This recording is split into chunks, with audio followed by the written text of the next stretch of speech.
दिवाली का त्योहार हर साल आता है, पर इस बार दिवाली कुछ खास थी क्योंकि इस बार एक अनोखी प्रतियोगिता होने जा रही है अमीर जेठानी पायल और गरीब देवरानी राधिका के बीच। इस बार की दिवाली की सजावट प्रतियोगिता मैं जीतूंगी। आखिर मेरे पास सबसे महंगी सजावट है और तुम राधिका क्या करोगी? तुम्हारे पास तो कुछ भी नहीं है। दीदी, दिवाली केवल सजावट का त्योहार नहीं है, ये त्योहार दिल की पवित्रता और परिवार के प्यार का है। हम भी पूरी कोशिश करेंगे। इस साल गांव में एक प्रतियोगिता रखी गई थी। सबसे खूबसूरत घर की सजावट करने वाले को मिलेगा इनाम। पायल का पति अपने घर लौटा तो अपने घर की सजावट देखकर बहुत खुश हुआ। वो और भी बहुत सारे गिफ्ट, बहुत सारे सजावट के सामान लेकर आया था। उसने अपनी कार घर के बाहर पार्क की और अंदर चला गया। पायल, इस बार भी तुम्हारी जीत पक्की है। अरे इतने महंगे सजावट के सामान के सामने कौन टिक सकता है? इसमें भी कोई डाउट है क्या? इस दुनिया में सबसे बड़ी चीज पैसा होती है और पैसों से ही अच्छे अच्छे सजावट के सामान हमने खरीद लिए, जो राधिका पूरी जिंदगी में नहीं खरीद पाएगी। इसलिए कंपटीशन तो मैं ही जीतूंगी। ओह, ये लो, मैं और भी ढेर सारा सजावट का सामान लेकर आया हूँ। इसे भी लगा दो पूरे घर में। इसमें बहुत सारी लाइट्स, बहुत सारे चाइनीज दिए हैं। इन्हें तुम बाहर लगाओगी तो चाहे जितनी तेज हवा चले ये बुझेंगे नहीं। देखना, जजेस हमारे घर की सजावट देखकर हमें ही विनर घोषित कर देंगे। वो राधिका के घर की तरफ तो देखेंगे भी नहीं। अरे वाह, मुझे लगता है ये तुमने इंडिया के बाहर से मंगवाए हैं। यू आर राइट पायल, मैंने सारे प्रोडक्ट चीन, जापान और अमेरिका से ऑनलाइन मंगवाए हैं। अमन और उसकी बीवी सपने में भी इस तरह के प्रोडक्ट नहीं खरीद सकते। आपने बिल्कुल सही कहा। गरीब लोगों को इस कंपटीशन में उतरना ही नहीं चाहिए था। जानबूझ के सारे गांव के सामने अपनी बेइज्जती करवाएंगे और कुछ नहीं। दोस्तों, राजेश और अमन दोनों भाई थे, लेकिन दोनों में बचपन से ही कभी नहीं बनती थी। इसलिए माँ बाप ने अपने जीते जी उन दोनों का बंटवारा कर दिया था। लेकिन धोखे से राजेश ने अपनी पत्नी के साथ मिलकर अमन की सारी प्रॉपर्टी हड़प ली थी। अमन बेचारा गरीब था। उसने अपनी मनपसंद गरीब लड़की से ही शादी की थी, इसलिए उसने खुद मेहनत करके ही अपना घर बनवाया था। एक तरफ तो राजेश अपनी पत्नी के साथ उस कंपटीशन में जीत की खुशी पहले से ही मना रहा था, वहीं दूसरी तरफ अमन अपनी पत्नी राधिका से भी इस बारे में बात कर रहा था। राधिका, हमारे पास पैसे तो नहीं है, पर दिल से कोशिश करेंगे। पुराने दिए, कुछ हाथ से बनाए सजावट और भगवान की कृपा से हम भी कुछ अच्छा कर सकते हैं। हाँ अमन, सच्चाई और मेहनत से बढ़कर कुछ नहीं होता। हम भी हार नहीं मानेंगे। तो फिर चलो राधिका, जो भी हमारे पास पुराना टूटा फूटा सामान पड़ा है उससे ही हम अपने घर की सजावट कर देते हैं। माँ लक्ष्मी को इस बात से फर्क नहीं पड़ता कि किसने ज्यादा खर्च किया है। वैसे बात तो आपने सही कही। माँ लक्ष्मी को इस बात से फर्क नहीं पड़ता कि घर की सजावट में या फिर उनकी पूजा करने में किसने कितना ज्यादा खर्च किया है। लेकिन जो जजेस आने वाले हैं उन्हें तो फर्क पड़ता ही होगा। वो तो यही देखेंगे ना कि किसने कितना ज्यादा खर्च किया है और किसकी सजावट सबसे ज्यादा बेहतर है। पायल दीदी ने तो बहुत महंगे महंगे सामान खरीदकर सजावट की है। मुझे लगता है हम लोग हार जाएंगे। राधिका, अगर ये कंपटीशन हार जाएंगे तो हम लोग भीख नहीं मांगने लगेंगे। ये कंपटीशन तो त्योहार में रौनक लाने के लिए रखा गया है गांव में। हमने तो सिर्फ इसलिए पार्टिसिपेट किया ताकि पूरे गांव वालों को लगे कि सिर्फ वही कंपटीशन में पार्टिसिपेट नहीं कर सकते जिनके पास पैसा होता है या जो अमीर होते हैं, बल्कि पार्टिसिपेट तो हर कोई कर सकता है। यही जोश और जुनून जगाने के लिए हमने इस कंपटीशन में पार्टिसिपेट किया है। फिर चाहे हम ये कंपटीशन हार ही क्यों ना जाए, कम से कम एक सबक तो मिलेगा गांव वालों को। अब जल्दी से चलो, सजावट शुरू करते हैं। आपकी बातें सुनकर तो मेरे अंदर भी कॉन्फिडेंस आ गया। चलिए हम दोनों मिलकर अपने घर को सजाते हैं, फिर देखते हैं कंपटीशन वाले दिन क्या होता है। अमन और राधिका ने मिलकर अपने घर को सजाना शुरू कर दिया। उन्होंने अपने हाथों से ही झालर बनाई थी और बहुत ही अच्छे अच्छे लाल पीले कागज को पेंट करके घर के बाहर चिपका दिया था, जिससे घर बहुत शानदार लगने लगा। उन्होंने देसी घी के दिए भी लगाए। घर के बाहर पायल ने बहुत ही खूबसूरत अनाज का इस्तेमाल करके रंगोली बनाई। अरे राधिका, तुम्हारे हाथों में तो जादू है। कितनी प्यारी रंगोली बनाई है तुमने, और अपने घर की पूरी सजावट भी कितनी खूबसूरत लग रही है। ऐसा लग ही नहीं रहा है कि हमने बिना ज्यादा पैसे खर्च किए ही अपने घर को सजाया है। कोई भी काम सच्चे दिल से और प्रेम से किया जाता है तो वो खूबसूरत ही होता है। तभी गांव के कुछ लोग वहां से गुजर रहे थे। उन्होंने राधिका के घर की सजावट देखी तो वे राधिका के घर की सजावट की तारीफ करने से खुद को रोक नहीं पाए। अरे, राधिका का घर तो बहुत प्यारा लग रहा है। उसने तो पुराने सामान से भी इतनी सुंदर सजावट की है। हाँ, सच्चाई और मेहनत से किया गया काम हमेशा अलग दिखता है। पायल राधिका के घर की सजावट देख रही थी। उसने देख लिया कि गांव वाले उसके घर की तारीफ नहीं कर रहे हैं, बल्कि राधिका के घर की तारीफ कर रहे हैं। इस बात से पायल के अंदर खलबली मचना शुरू हो गई। मैंने अपने घर की सजावट करने में लाखों रुपए खर्च कर दिए, लेकिन गांव वालों को वो नहीं दिखाई दे रहा। गांव वाले भिखमंगे हैं, इन्हें गरीब के घर की सजावट ही अच्छी लगेगी। इतना कहकर वो अपने घर के अंदर चली गई। दूसरी तरफ राधिका, पायल दीदी मुझे कभी हरा नहीं सकती। मैं कुछ भी करूंगी लेकिन जीतूंगी। देखो राधिका, हमने अपनी तरफ से पूरी मेहनत कर दी है। बहुत अच्छी सजावट हमने अपने हिसाब से कर ली है। अब जो होगा वो जज खुद बताएंगे। जब रात को सभी लोग सो गए तब पायल अपने घर के बाहर और भी महंगे महंगे सामान लगाने लगी, लेकिन उसकी नजर बार बार राधिका के घर की तरफ जा रही थी। तभी उसके मन में एक ख्याल आया, इस राधिका ने तो मुफ्त में इतने अच्छे से घर की सजावट कर ली। वाकई इसका घर देखने में बहुत सुंदर लग रहा है। अगर मैंने अभी कुछ नहीं किया तो कल का कंपटीशन मैं नहीं बल्कि राधिका जीत सकती है। इसकी सारी सजावट अभी बर्बाद कर देती हूँ। अभी सब लोग सो रहे हैं, कोई मुझे देख भी नहीं पाएगा। उसने रंगोली के ऊपर पानी डाल दिया, घी के दिए उसने उठाकर तालाब में फेंक दिए और जो सस्ती झालर लगी हुई थी उन्हें नोचकर कूड़ेदान में फेंक दिया। अब उसका घर पूरी तरीके से बर्बाद हो चुका था। अब देखते हो तुम कैसे जीतती हो राधिका। तेरी सारी सजावट मैंने बर्बाद कर दी। अरे मैंने लाखों रुपए खर्च किए हैं और ये गरीब लोग फ्री में कंपटीशन जीत जाए। ऐसा कैसे हो सकता है। अब मैं जाकर आराम से सो जाती हूँ और इस कंपटीशन को जीतने के सपने देखती हूँ। अगले दिन जब राधिका और अमन घर के बाहर आए तब दोनों ने देखा कि उनकी सारी सजावट बर्बाद हो चुकी थी। कंपटीशन आज रात ही था, इसी वजह से दोनों बुरी तरह घबरा गए। अमन, हमारी सारी मेहनत बर्बाद चली गई। अब हमारा क्या होगा। पूरे गांव के सामने हमारी बेइज्जती हो जाएगी। एक मौका मिला था कुछ आगे बढ़ने का जिंदगी में, वो भी हाथ से चला गया। राधिका, वैसे मुझे तो समझ में नहीं आ रहा कि ये सब किसने किया होगा, लेकिन वो बात करने से कोई फायदा नहीं। कंपटीशन आज रात है, हमारे पास अभी 10 घंटे का टाइम है। हम फिर से पूरी मेहनत करेंगे और इस कंपटीशन में पार्टिसिपेट तो जरूर करेंगे। आपने बिल्कुल सही कहा अमन। पता तो वैसे मुझे भी है कि ये सब कौन कर सकता है, पर उस बारे में मैं भी बात नहीं करना चाहती। शायद भगवान हमारी परीक्षा ले रहे हैं अमन, लेकिन हम हार मानने वाले नहीं हैं। हम फिर से शुरुआत करेंगे। अमन और राधिका ने एक बार फिर से पूरा दिन मेहनत की। राधिका ने फिर से दोबारा रंगोली बनाई, लेकिन इस बार रंगोली पहले से कई गुना ज्यादा अच्छी बन गई थी। उसके घर में कुछ पुराने घी के दिए रखे थे, उन्हें उसने बाहर लगा दिए, लेकिन उसके पास झालर नहीं बची थी। तभी वही गांव वाले उसके घर के सामने से गुजर रहे थे। अरे अमन भाई, कल तक तो तुम्हारा घर बहुत सजा हुआ था, ऐसा लग रहा था तुम ही जीतोगे। फिर आप दोबारा इतनी सजावट क्यों कर रहे हो? लेकिन मानना पड़ेगा जो तुमने पहले सजावट की थी, लेकिन उससे भी कई गुना अच्छा तो अब लग रहा है तुम्हारा घर। हाँ भाई साहब, कल रात में लगता है किसी जानवर ने हमारी सारी सजावट बर्बाद कर दी। हमारी झालर कोई नोच ले गया। टेंशन ना लो भाई, मेरे पास बहुत झालरें हैं, अभी लाकर देता हूँ। उस गांव वाले ने अमन को झालर लाकर दे दी। तो फाइनली कंपटीशन का वक्त आ ही गया। सारे जजेस और सभी गांव वाले वहां मौजूद थे। पहले जज ने पायल की सजावट देखी। सजावट तो बहुत बढ़िया है, लेकिन इसमें वो दिवाली वाली आत्मा नहीं दिख रही जो दिल को छू जाए। तभी उन जजेस ने राधिका के घर की सजावट देखी, लेकिन इससे पहले कि जज कुछ बोल पाते, पायल बोल पड़ी। रुको, मुझे कुछ कहना है। मैं इस प्रतियोगिता से अपना नाम वापस लेती हूँ। मैंने राधिका के साथ धोखा किया है। मैंने उसकी सजावट को जानबूझकर खराब किया, लेकिन उसने फिर भी इतनी मेहनत और ईमानदारी से सब कुछ दोबारा बना लिया। असली जीत उसी की होनी चाहिए। सब हैरान हो गए।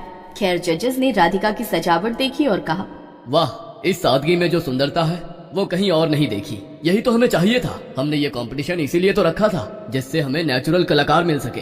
अमन और राधिका को पूरे 5 लाख का नगद इनाम और हमारी डेकोरेशन कंपनी में काम करने का सुनहरा मौका दिया जाता है।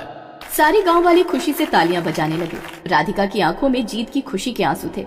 दीदी, त्योहार तो हमें जोड़ने के लिए होते हैं, तोड़ने के लिए नहीं। आपने अपनी गलती मान ली, यही बहुत बड़ी बात है। हमें एक दूसरे का साथ देना चाहिए, न कि एक दूसरे को गिराने की कोशिश करनी चाहिए। पूनम अपने गांव में अपने माँ बाप के साथ रहती थी। उसे तीखा और चटपटा खाना कुछ ज्यादा ही पसंद था। एक रोज उसकी सहेली रानी उसके घर आई। यार पूनम, बहुत दिन हो गए तुझसे मिले हुए। तू मुझ पर इल्जाम मत लगा रानी। जब से तेरी शादी हुई है तब से तू मुझे बिल्कुल भूल ही गई है। भूल गई वो कॉलेज के दिन जब हम कॉलेज के बाहर मोमोज और चाउमीन खाया करते थे। पूनम, मुझे वो दिन याद मत दिला यार। तू इतने तीखे मोमोज और चाउमीन बनवाती थी कि हम सबकी आंखें लाल हो जाया करती थी। तुझे याद है अपनी क्लास में वो पंकज नाम का लड़का हमारी क्लास में पढ़ता था? हाँ हाँ, मुझे अच्छी तरह याद है। एक बार मैंने उसे लाल मिर्च की आइसक्रीम खिला दी थी जिससे उसके कान से धुआं निकलने लगा था। हाँ, और उसी दिन हमारे कॉलेज से निकलकर किसी दूसरे कॉलेज में उसने एडमिशन ले लिया था। उसने कसम खा ली थी कि वो तुझे उस दिन के बाद कभी नहीं मिलेगा। और देख, वैसा ही हुआ। वो बंदा आज तक हमें कहीं नहीं दिखाई दिया। हाँ रानी, पंकज के कान से धुआं निकालकर बड़ा मजा आया था उस दिन। चल तू बैठ, तब तक मैं तेरे लिए चाय नाश्ता लेकर आती हूँ। तभी वहाँ पर पूनम की माँ भी आ गई। माँ देखो, रानी आई है। आप लोग बातें करो, मैं अभी आई। नमस्ते आंटी, कैसी हो आप? मैं बिल्कुल ठीक हूँ रानी। तू बहुत दिनों बाद दिखाई दी आज। शायद मैं तुझे शादी के बाद पहली बार ही देख रही हूँ। हाँ आंटी, अब क्या बताऊँ, शादी के बाद जिंदगी पूरी तरीके से बदल ही जाती है। मैं जैसे ही मायके आई वैसे ही सबसे पहले मैं यहाँ आप लोगों से मिलने चली आई। इतने में वहां पर पूनम चाय नाश्ता लेकर आ गई। पूनम ने ब्रेड पकौड़े बनाए थे। रानी ने जैसे ही ब्रेड पकौड़े का पहला निवाला खाया, वैसे ही उसके कान से धुआं निकलने लगा और उसकी आंखें बिल्कुल लाल हो गई।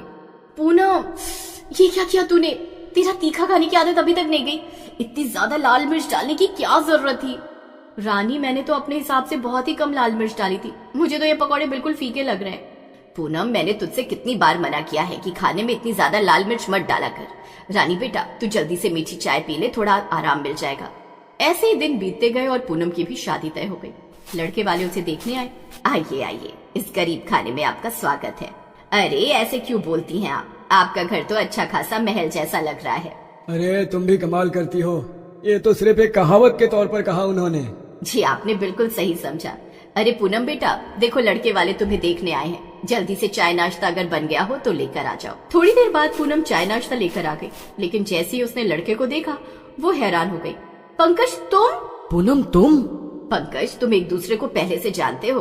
कहीं तुम दोनों का पहले से कोई लफड़ा तो नहीं चल रहा? अरे नहीं आंटी जी, मुझे पक्का यकीन है कि मुझे देखते ही आपका बेटा मुझसे शादी करने के लिए मना कर देगा। लेकिन क्यों बेटी, तुम तो अच्छी खासी दिखती हो, फिर ये तुम्हें मना क्यों कर देगा?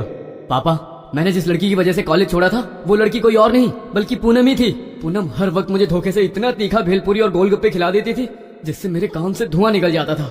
एक बार तो इसने हद ही कर दी। आइसक्रीम में सिर्फ लाल मिर्ची पीसकर इसने डाल दी और मुझे खिला दिया। आपको पता है, मैं बीमार पड़ गया था उस दिन। उसी दिन से मैंने वो कॉलेज छोड़ दिया। लेकिन अब तो तुम काफी सुंदर हो गई हो पूनम। ये सुनकर सारे लोग हंसने लगे। चिंता मत कीजिए, इसीलिए मैंने आज कोई भी तीखा नाश्ता बनाया ही नहीं है। सिर्फ बिस्किट और चाय ही लाई हूँ आप लोगों के लिए। ये अच्छा किया तुमने पूनम। पंकज और उसके माता पिता ने चाय का कप उठाया और चाय पीने लगे।